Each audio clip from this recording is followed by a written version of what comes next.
বর্তমান সময়ের আলোচিত সমালোচিত নাম ডাক্তার সাবরিনা।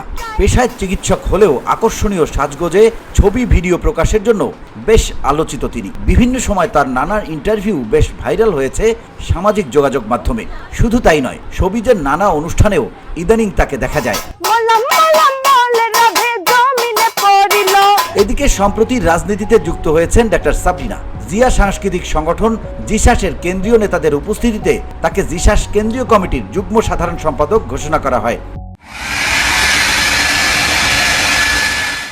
রাজনীতিতে যুক্ত হওয়ার কারণ সম্পর্কে ডাক্তার সাবরিনা বলেন, আমার দাদি খালেদা রব্বানী 1978 সাল থেকে 4 বার এমপি ছিলেন।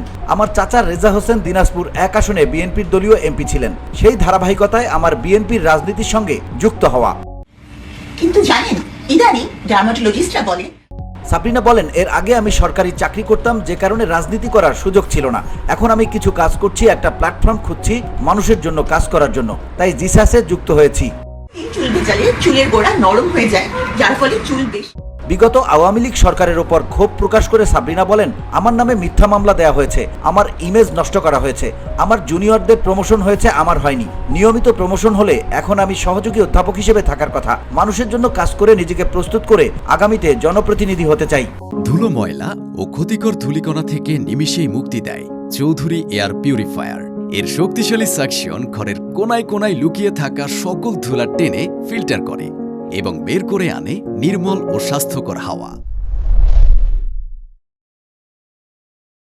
তিনি আরো বলেন, অনেকে আমার রাজনৈতিক আদর্শ সম্পর্কে না জেনে বিরূপ মন্তব্য করেছেন, যা কোনোভাবেই ঠিক না। মন্তব্যকারীদের উদ্দেশ্যে বলতে চাই, আমার পুরো পরিবার জাতীয়তাবাদী আদর্শ লালন পালন করে এবং আমি নিজেও বিএনপির একজন কর্মী।